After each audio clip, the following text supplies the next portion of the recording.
అమ్మవారి గుడికి బోనం తీసుకెళ్లిన తర్వాత అక్కడ ఏం జరుగుతుంది? గ్రామదేవతల గుడిలో పూజారిగా ఎవరుంటారు? పూజ ఎలా చేస్తారు? గ్రామదేవతల పూజలో కీలకమైంది బోనం.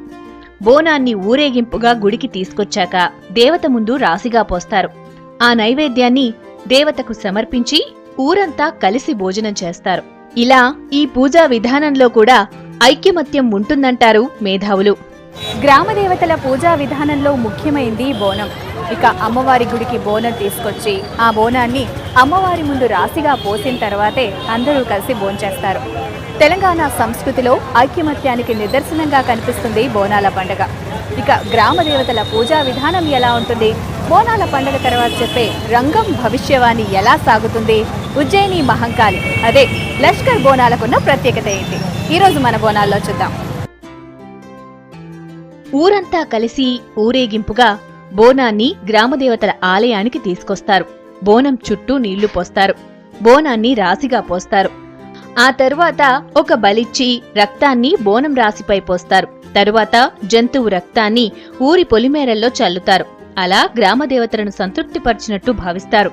కాని ఒకప్పటి గ్రామదేవతల ఆలయాలు పూజా విధానానికి ఇప్పటికీ చాలా తేడాలు కనిపిస్తాయి. గ్రామదేవతల పూజా విధానం వైదిక పూజా విధానానికి భిన్నంగా ఉంటుంది. పూజా కార్యక్రమాలు, ఆచారాలు అన్నీ తెలుగులోనే జరుగుతాయి. దేవతలలో కొంతమందికి తప్ప ఎక్కువ మందికి నిత్య పూజలు కూడా ఉండవు. వీరికి జానపదుల వీలును బట్టి పండుగలప్పుడు మాత్రమే పూజలు నిర్వహిస్తారు. వీరి పూజల్లో వేదమంత్రాలు కూడా ఉండవు. దేవతలను స్తుతించడం కనిపించదు. ఆలయాలను శుభ్రపరిచి దేవతలను అలంకరించి హారతి ఇవ్వడమే ప్రధాన పూజా విధానంగా కనిపిస్తుంది. అయితే ఇప్పటి గ్రామదేవతల పూజా విధానంలో కూడా తేడా కనిపిస్తుంది. వైదిక దేవతల పూజా విధానం ప్రభావం గ్రామదేవతల మీద కూడా పడింది. అందుకే గ్రామదేవతల ఆలయాల్లో కూడా రోజూ ధూపదీప నైవేద్యాలు సమర్పించడం కనిపిస్తుంది. అమ్మవారి ఆలయాల్లో వేదమంత్రాలు కూడా వినిపిస్తున్నాయి. నిజానికి వైదిక దేవతలకు, గ్రామదేవతలకు మతపరంగా కొన్ని కాలాల పాటు ప్రచ్ఛన్న యుద్ధం జరిగిందన్న వాదన కూడా ఉంది. కాలక్రమంలో ఆధిపత్య సంస్కృతి ప్రభావం గ్రామదేవతల పూజా విధానంపై పడిందంటున్నారు చరిత్రకారులు. గ్రామదేవతల ఆలయాల్లో మనకు మహిళలు కూడా పూజారులుగా కనిపిస్తారు. ప్రత్యేకించి మంత్రాలు చదవడం కనిపించదు మనకు.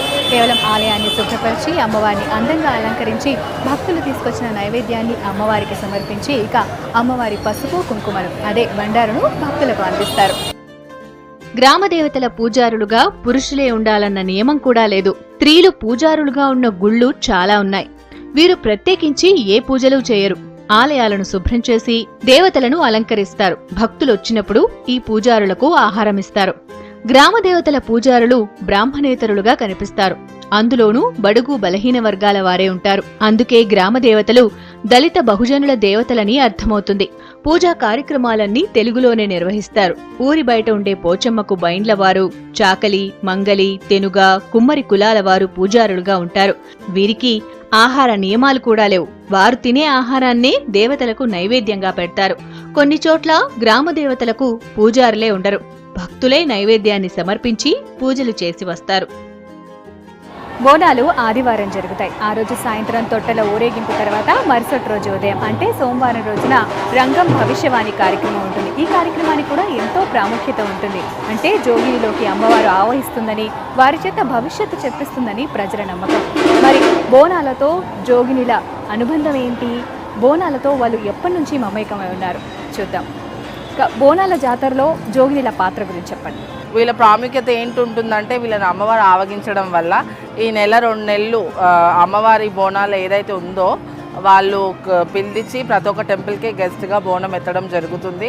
బోనాల జాతరలో రంగంకున్న ప్రాముఖ్యత చెప్పండి. అంటే ఎప్పటి నుంచి జోగినిలే రంగం చెప్పాలన్న ఆనవాయితీ కొనసాగుతుంది?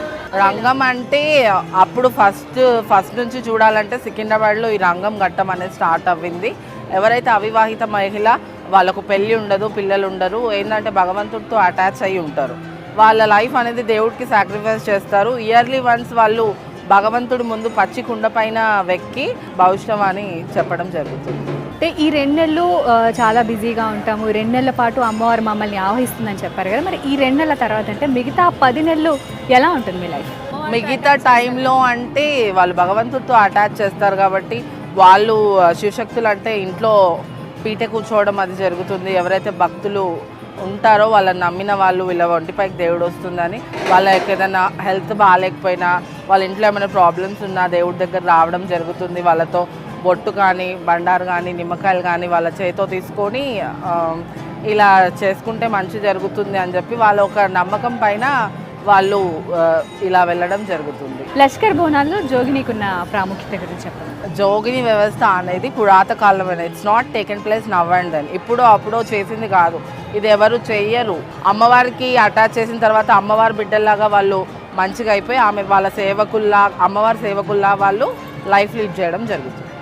మరి మొదటి బోనం మీరే ఎత్తుకోవాలని, వరుసలో మీరే ముందు నడవాలని ఈ ఆచారాలను ఎప్పటి నుంచి కొనసాగుతున్నాయి? జోగిని తోటే ఎందుకు చేయిస్తారంటే వాళ్ళు ఒక ఫ్యామిలీ లైఫ్ నుంచి దూరం ఉంటారు. వీళ్ళ చేత చేయిస్తే షీల్ ట్రూలీ ఈట్ అనమాట. అమ్మవారు వీళ్ళ చేత చేయిస్తే ఆ నైవేద్యం ఏదైతే బోనంగా వండి తలపైన పెట్టుకొని నృత్యం చేస్తూ అమ్మవారి దగ్గరికి జోగిని వస్తుంది కదా, ఆ అమ్మవారు ఆ నైవేద్యము ఆరగిస్తుంది అన్న ఒక నమ్మకంతో జోగినితో ఫస్ట్ బోనం చేయిస్తారు. అలాగే రంగం కూడా జోగినీస్తోనే తెప్పించడం జరుగుతుంది.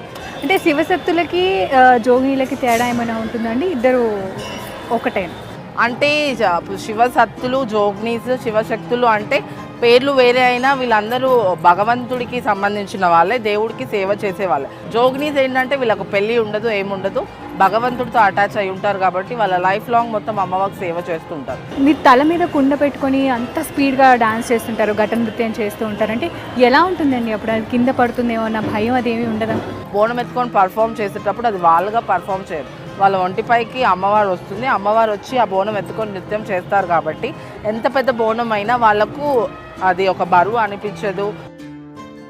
బోనాల జాతర మొత్తంలో ఉత్కంఠగా సాగే కార్యక్రమం రంగం. రంగం అంటే భవిష్యత్తును చెప్పడం.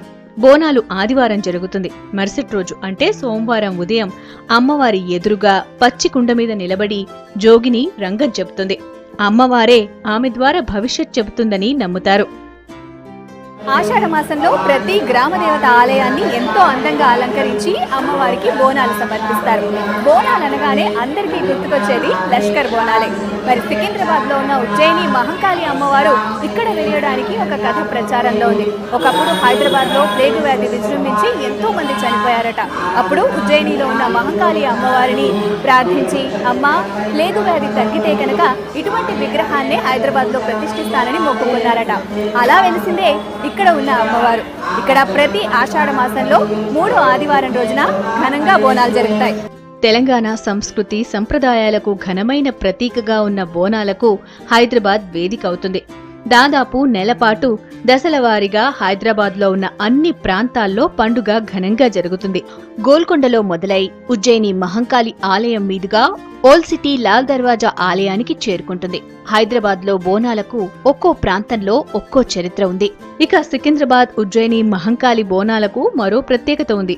శతాబ్దం క్రితం మధ్యప్రదేశ్లో ఉజ్జయిని ఆలయాన్ని చూసొచ్చిన అప్పయ్య అనే సైనికుడు సికింద్రాబాద్లో అమ్మవారిని ప్రతిష్ఠించారు. దీంతో ఇక్కడ బోనాలు ప్రారంభమయ్యాయి.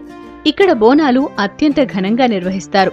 వేల మంది భక్తులు ఇక్కడి గ్రామదేవతకు బోనాలు సమర్పిస్తారు. సికింద్రాబాద్ గల్లీ గల్లీలోని అమ్మవారి ఆలయాలను ముస్తాబ్ చేస్తారు. 2 రోజుల పాటు జరిగే ఈ వేడుక చాలా ఘనంగా ఉంటుంది.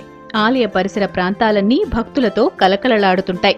ముఖ్యంగా ఉజ్జయిని మహంకాళి అమ్మవారికి బోనం సమర్పించేందుకు మహిళలు భారీగా తరలివస్తారు. తెల్లవారుజాము నుంచే ఆలయం కిటకిట్లాడుతుంది. పోతురాజుల విన్యాసాలు, శివసత్తుల పూనకాలు, డప్పు చప్పుళ్లతో ఆలయ పరిసరాలన్నీ సందడిగా మారిపోతాయి. రాష్ట్రంలో జరిగే అతిపెద్ద జాతర లష్కర్ బోనాల జాతర. దీనికి మన రాష్ట్రం నుంచే కాకుండా వివిధ రాష్ట్రాల నుంచి కూడా భక్తులు వచ్చి అమ్మవారిని దర్శించుకుని మొక్కులు చెల్లించుకుంటారు. ఆదివారం బోనాల జాతర జరిగితే సాయంత్రం పలహార బండ్ల ఊరేగింపు, ఇక సోమవారం జరిగే రంగం భవిష్యవాణితో లష్కర్ బోనాల జాతర ముగుస్తుంది. ఇక ఆషాఢ మాసం చివరి ఆదివారం రోజున జంట నగరాల్లోని ప్రతి అమ్మవారి ఆలయంలో బోనాల జాతర ఉంటుంది. ఇది వాటి మన బోనాలు. కెమెరా పర్సన్ తిరుపతితో రాధిక, V6 న్యూస్.